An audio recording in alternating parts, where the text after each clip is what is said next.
This is Evans City Cemetery, located about 30 miles outside of Pittsburgh. And it was here in 1968 that the opening scenes of a low-budget black and white horror film were shot. A movie that has since become a modern classic and has had an influence on every major horror film made since then. All the more remarkable then that the film was the first feature to be produced by a small local advertising group. The film was The Night of the Living Dead, and the director, cinematographer, editor and co-author was George A. Romero. Interrupt to bring this to you. This is the latest disclosure in a report from National Civil Defense Headquarters in Washington. It has been established that persons who have recently died have been returning to life and committing acts of murder. A widespread investigation of reports from funeral homes, morgues, and hospitals has concluded that the unburied dead are coming back to life and seeking human victims. It's hard for us here to believe what we're reporting to you, but it does seem to be a fact. Night of the Living Dead has all the ingredients of a corny B-movie, but it's now generally regarded as the most groundbreaking horror film ever. For the first time, the public were treated to graphically realistic scenes such as this.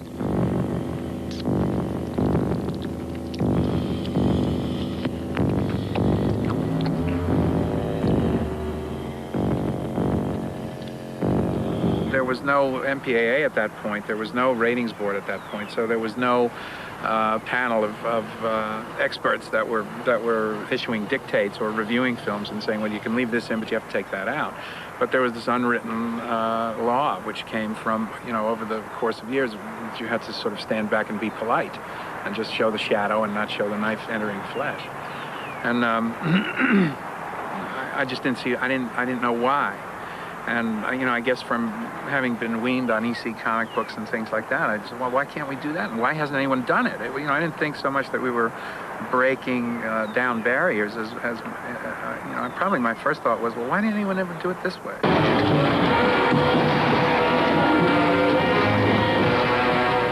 The film was financed and produced by Image 10, a small Pittsburgh company that George founded with several friends.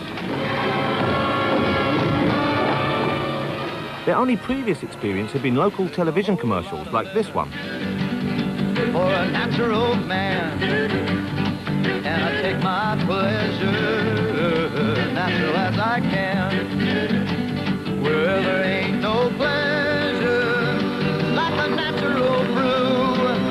Tall and cold, and Duke is a natural beer for the natural man. George and I were having lunch at Sam Rini's bar, a bar similar to this diner, and which is out of business now.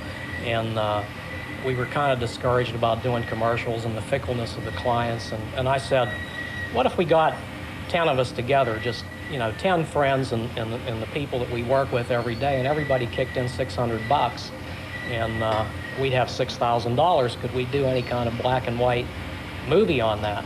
We should be able to do something, especially if we made a horror movie, we should be able to do something better than these creatures in rubber masks or giant spiders or whatever. So George got all excited and he said, we're gonna make a movie. Bam!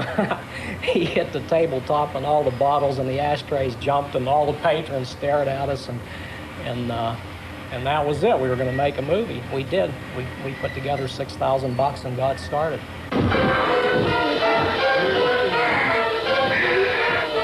The film examines the plight of a group of people who have taken refuge in a farmhouse as the bizarre phenomenon of the living dead begins. Shot in grainy black and white and with extensive use of handheld camera, it has a documentary feel to it that adds to the terror, with many critics interpreting its style and bleak tone as a critique of late 1960s America.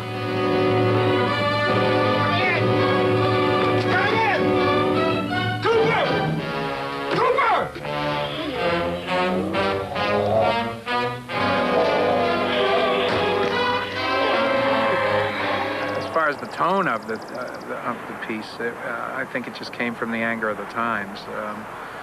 It was 1968, and nobody was in a very gleeful mood about the way the world was going, and so it just seemed appropriate to put those themes into the film as well. The most potent image in the film is Romero's realistic, slow-moving zombies.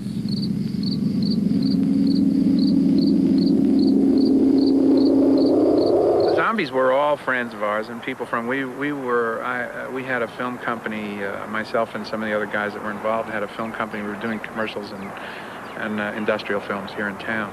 And there were a lot of people from the ad game that all wanted to come out and be zombies, and a lot of them did, and they were all just friends of ours. And some people from around Evans City who just thought it was a goof and came out to get caked with makeup and lumber around.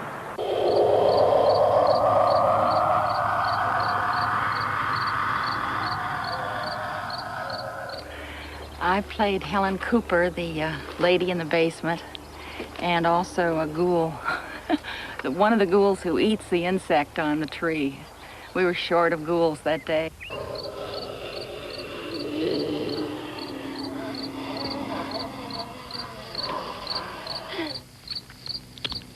I was Harry Cooper, the one who said it was a lot safer in the basement because there were a million weak spots up here on the first floor. And he was right. As it turned out, I was right, yes. Look, you two can do whatever you like. I'm going back down to the cellar, and you better decide, because I'm going to board up that door, and I'm not going to unlock it again no matter what happens. If you box yourself in the cellar and those things get in the house, you've had it. At least up here you have a fighting chance. Yeah, it looks like about 8 or 10 out there now. There's more than there were. There are a lot out back, too.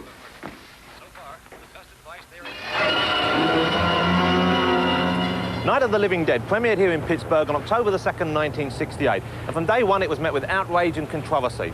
Perhaps the least flattering review appeared in Variety magazine, which described the film as an unrelieved orgy of sadism and amateurism of the first order. Despite, or perhaps even because of such reviews, the movie was a massive hit on the drive-in circuit, its audience growing steadily as its reputation for unmitigating horror spread by word of mouth. At the moment we tried to get distribution, everyone tried to convince us to take out a lot of material, change the ending, and the usual, you know, the expected things that from distributors, that the kind of complaints that you get from people that want to distribute a movie for the purposes of making money. But we stuck to it, and we finally got a distributor who ripped us off but showed the movie. So, you know, I don't know whether to complain or to be thankful. You know, I have never really... There's all this sort of myth and legend that's risen about how much we were ripped off, and all that. God knows, I haven't been able to figure it out, but you know, there are several of us that have gotten careers out of it, and it's been a very lucky thing. So I never sort of look back and complain about the way we were treated, because the film got a pretty fair shake.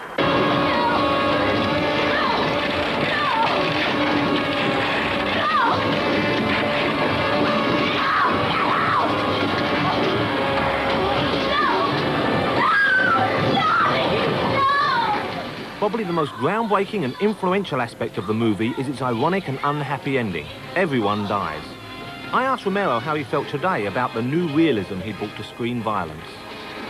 When On the Waterfront came out, everyone was in shock because he told the priest to go to hell, you know. And I just thought that, in retrospect, gradually, that, well, we were sort of just one more indication of time moving on, and that, you know, couldn't wait for them. Remember when they started to say shit, and then couldn't wait for the day when you could say fuck. And, you know, just because it all seems so silly to me that why not? You know? But do you think that kind of progress is always a good thing? Because now the kind of trend, which to an extent you started by showing people eating things and you showing the gore, has now got to the stage where often the films have very little content as opposed to that. I don't think that's the reason, though. I mean, of course, I think that always happens. I mean, when a door first opens, you get this flood of people that misuse and abuse things. You know, but the door has to be opened, or else you'll never be able to use it properly.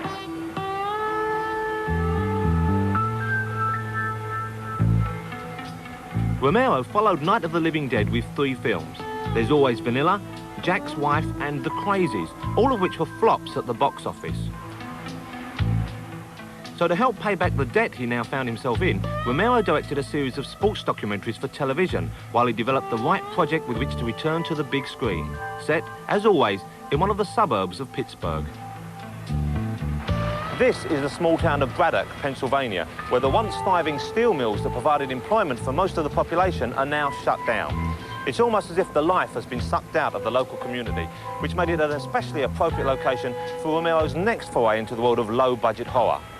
Martin, made in 1976, tells a story of a young man who might or might not be a vampire. Nosferatu.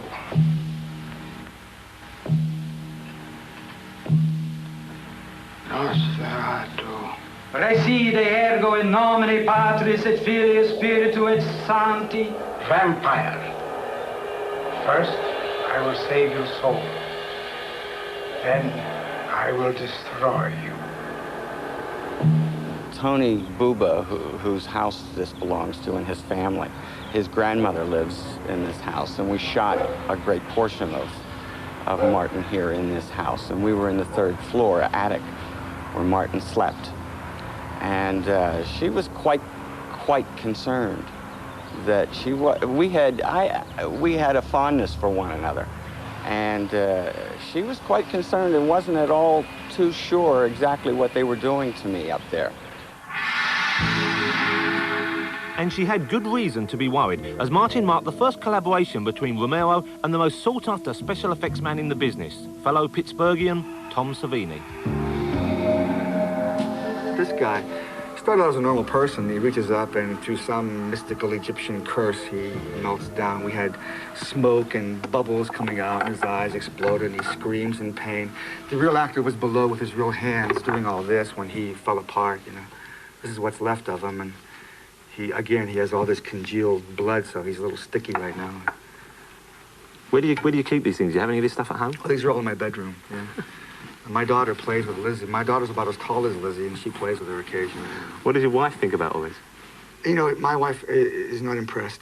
She'd rather have a normal bedroom, I think.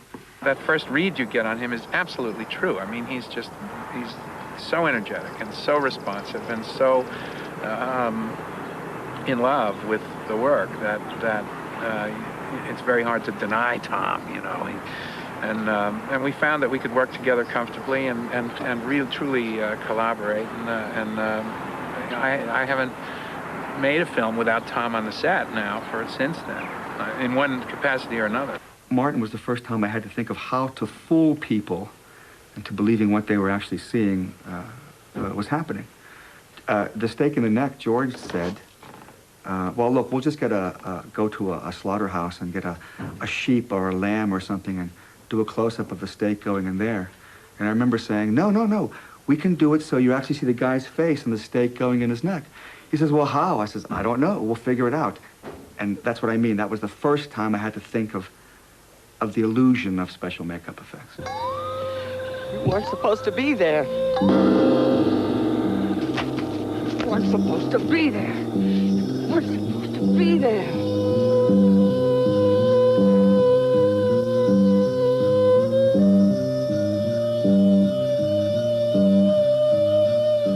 But despite his behaviour, the film manages to remain deliberately vague as to whether or not Martin is really a vampire.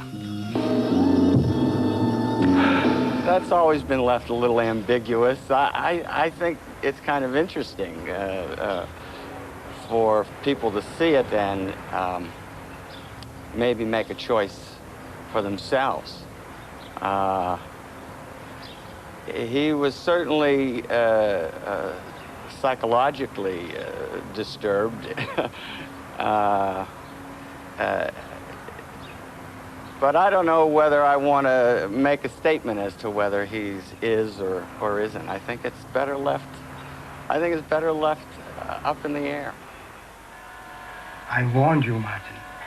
Nobody in the town, I said. Nobody in the town. I heard about Mrs. Santini. Do you think I believe she killed herself? Do you really think I believe this? Your soul is that, Nosferatu.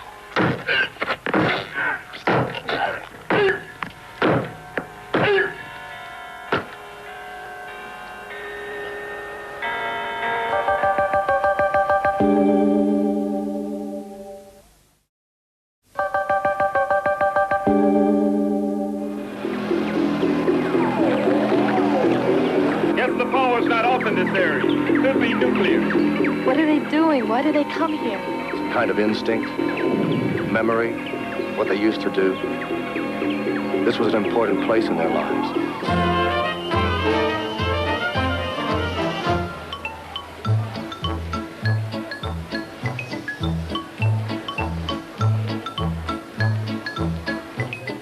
Romero finally returned to the zombies with which he made his name in 1978, 10 years after their first appearance, in the bigger, bolder and bloodier Dawn of the Dead. The posters for Dawn of the Dead exclaimed, "When there's no more room in hell, the dead will walk the earth." Maybe they should have read, "When there's no more room in hell, the dead will go shopping," because this is where most of the movie takes place, and the massive Monroeville shopping mall a few miles from downtown Pittsburgh. In the movie, a handful of humans hide out in the storerooms above these shops, while the living dead wander aimlessly around below them, stumbling on the escalators and dragging now useless consumer appliances behind them.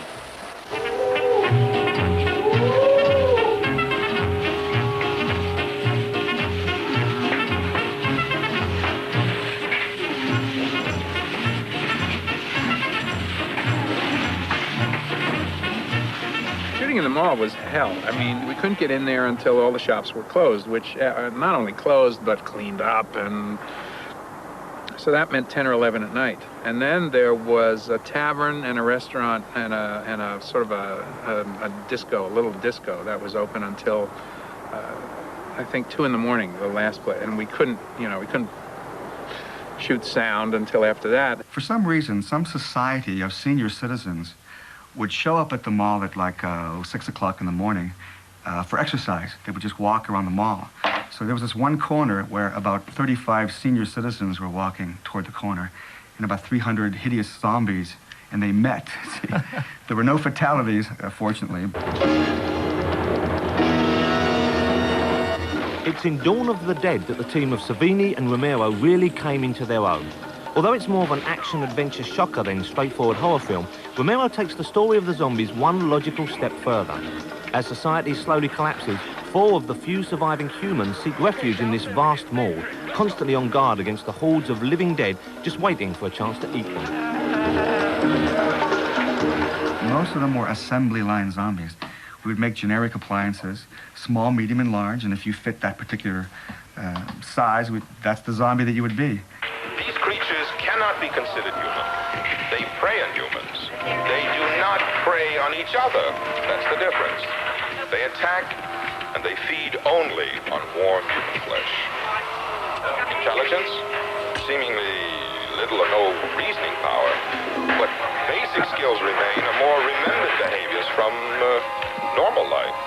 Some zombies were just people who looked like they were fresh from a funeral parlor, made up real pretty like a mortician would do, and he walked around in a nice business suit. And, so yes, we did try to think of making them look like people who had died in great ways, great ways, yeah. How do you die in a great way? Interestingly, visceral, gory ways,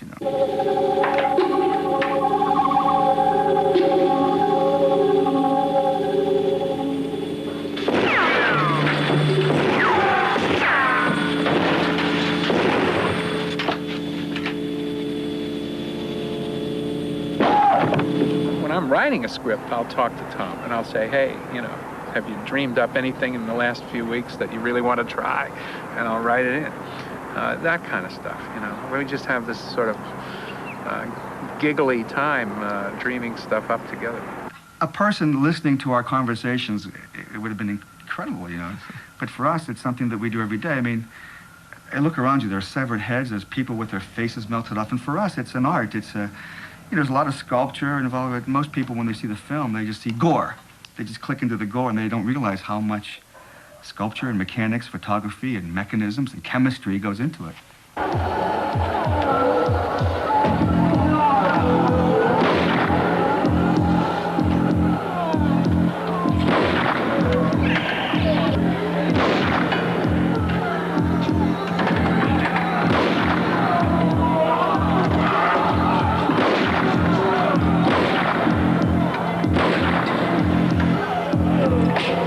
People that like it just like it the way people like roller coaster rides. And if you like it, and if you're a fan of it, you can't get enough of it, and you want to see it well executed.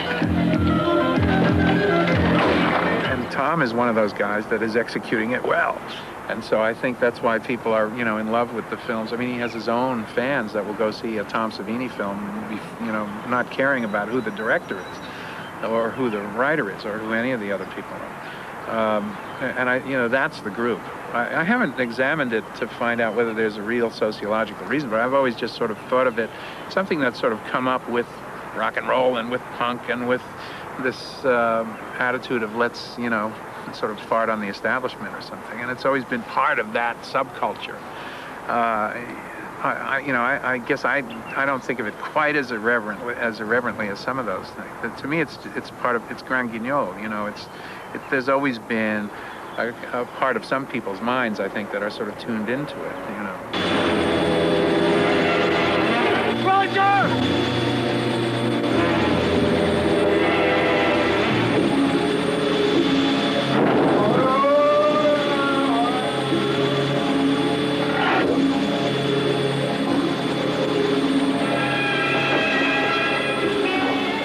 In the great British tradition of Jim will fix it, I've decided to exploit my position on this programme in order to fulfil a boyhood ambition. Tom Savini has graciously agreed to make me up as a zombie. Tom, where do we begin? Well, let's begin by slapping this little bit on your face here. Lovely. Got some adhesive in there. Now we'll just position it. You're all done. See you later. Okay, Tom, thanks a lot. Okay, now we'll just continue. Okay. I haven't worn one of these for weeks, Tom.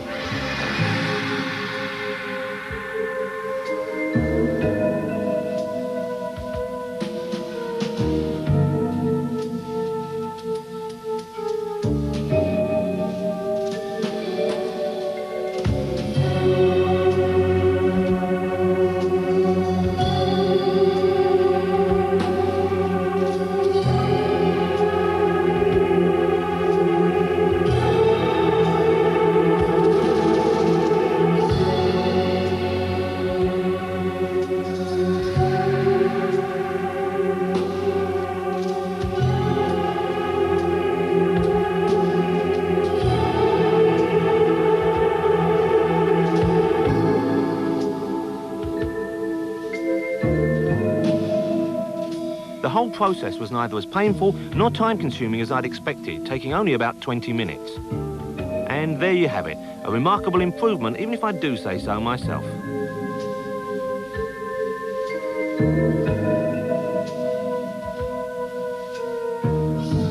I know you served in Vietnam for a while. Mm-hmm. Did that have any effect on the work you do now? Has that any influence in any way? I get asked that question a lot. In fact, one magazine said that my whole is based on my experiences in Vietnam, and that's not true. I was interested in makeup, as you know, from the age of 12. I did see a lot of first-hand, anatomically correct gore, you know, and I think the most important part of that was if we have to create a dead body or create a situation, there's a certain feeling you get from seeing the real thing that can't be achieved. I mean, one guy can make a fake head or a fake body and position it somehow, but there's something about what I saw, the cadavers. For example, you ever see a movie where someone's about to die and they're talking, they got their last cigarette and someone's holding them up, and you know they're all screwed up, you know, and they're about to die, and then when they die, they turn their head and close their mouth and achieve this peaceful countenance, you know. You know, you relax, your jaw hangs slack, you might even drool, you know. That's from seeing the real stuff, you know, that's what makes it different. You know, there's a certain body positioning. I mean, someone might die with one eye open and a smile on their face, you know, and or someone might die in this frozen, scared position, you know. You don't just close your mouth and achieve this angelic appearance, you know. So I think having seen the real thing, if I'm creating a gory effect and it doesn't give me the same feeling that I felt when I saw the real stuff, I'm not satisfied.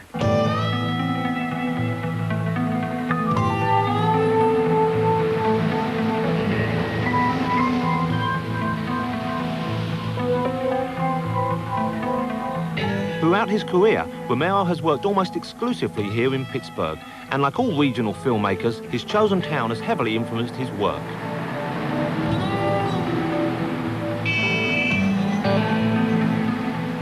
there's always been a sort of an ethic and a reality to the place. I mean, people don't lie about much here. You know, things are the way they are, and it's just part of that. It's a part of the American heartland that's, I guess, similar to the farmland, only it's the other side of you know, it's the other side of commerce. It's that industrial strength that this country used to have. It's a thing of the past, but it's still reflected in the muscle of the kind of people, I think, that live in places like this.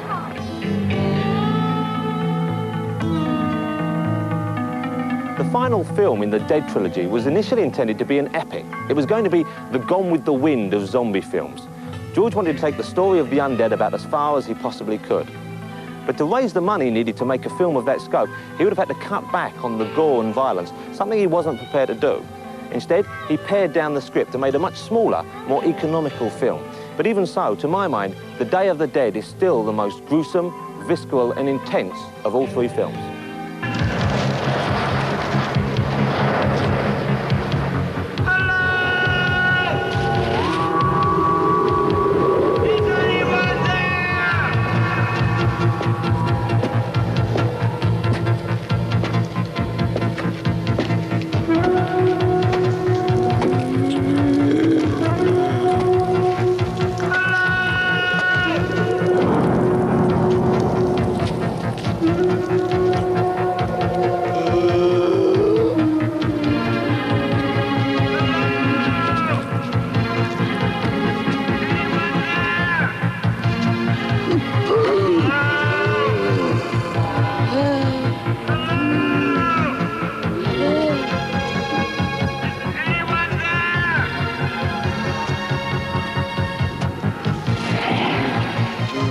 About one of, not necessarily the last, but one of probably several nests of humanity that are left. It was a military group. They were there for research. And of course now the need for what they're doing is all but gone, because with society gone, you know, who are they going to report to if they find anything out?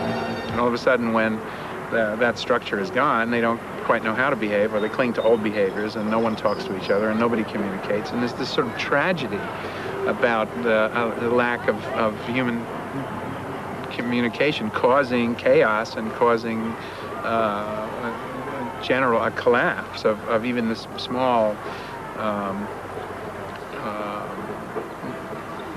little pie slice of society.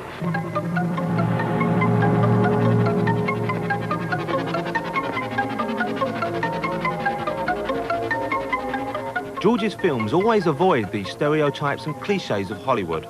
In Day of the Dead, by far the strongest character is a woman, played by Cardille.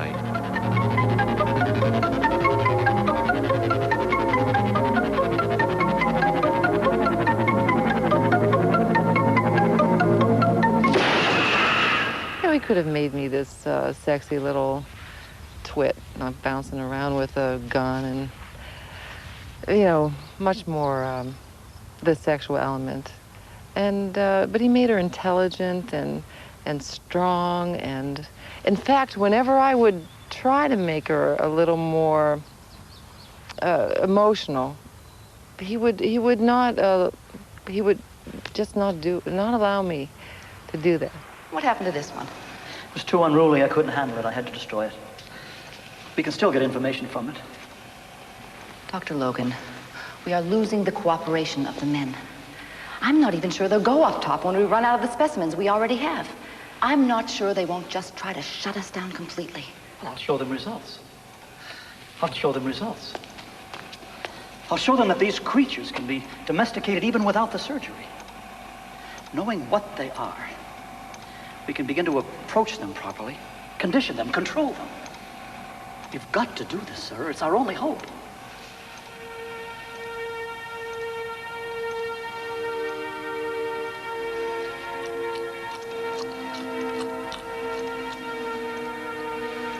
Yes, this is Major Cooper.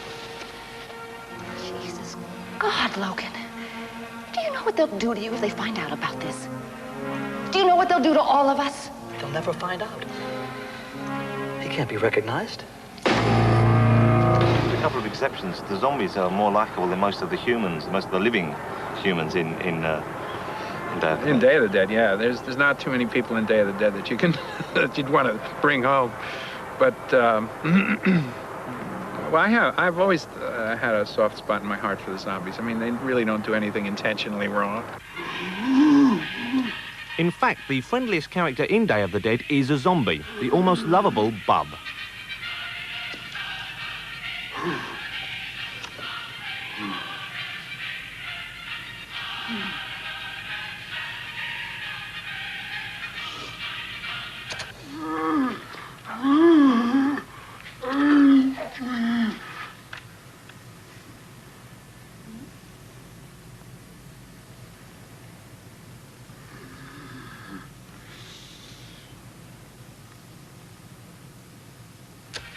I've always been sympathetic towards them, I think. I think I've always treated them sympathetically, even the ones that are, you know, that get the humans in the protagonist in the most dire situations. I never make them out to be just monsters. It's not only the last of the zombie films, but also the goriest, with Savini and Romero really pulling out all the stops.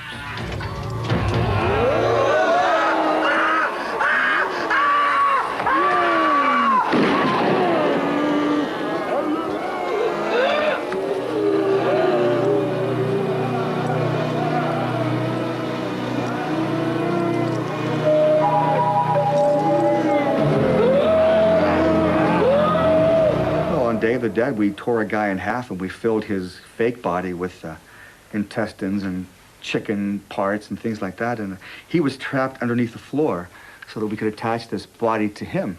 Now he was trapped, and unfortunately the entrails that we had in our refrigerator, someone unplugged the refrigerator 2 weeks before this, and they were rank. I mean, they were really awful. So the zombies in the scene had their noses stuffed with wax so they couldn't smell it, but this poor guy trapped in the floor, he was ready to throw up when it was over. The smell was incredible. So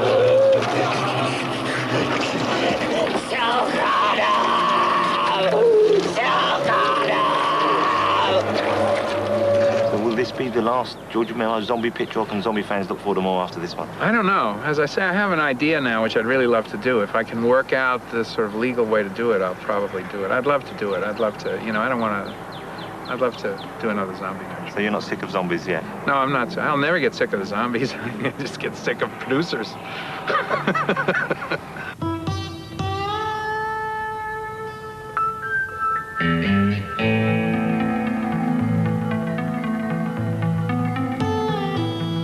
But although George seems to have kicked the zombie habit, Tom Savini certainly hasn't given them up. He's currently planning to remake the original Night of the Living Dead.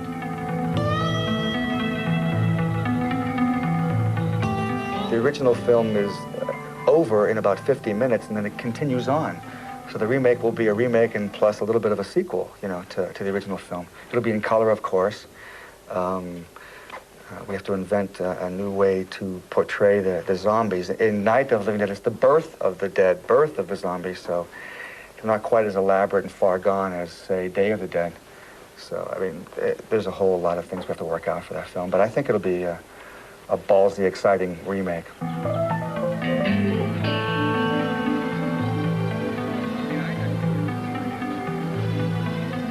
As for George, he's just finished a thriller called Monkey Shines and is currently working on an adaptation of a story by Edgar Allan Poe. But despite his reputation, I asked him if he found it frustrating to be known only as a director of horror films.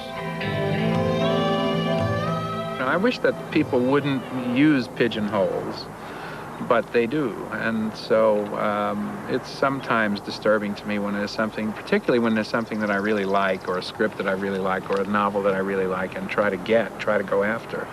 And when someone says, well, gee, that's not your kind of thing, is it?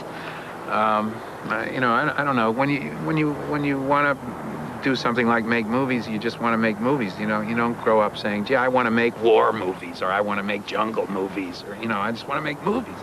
And I'm sure that there is, and I'm sure that certain filmmakers, and probably myself included, have a certain kind of an affinity or more talent for one thing than another.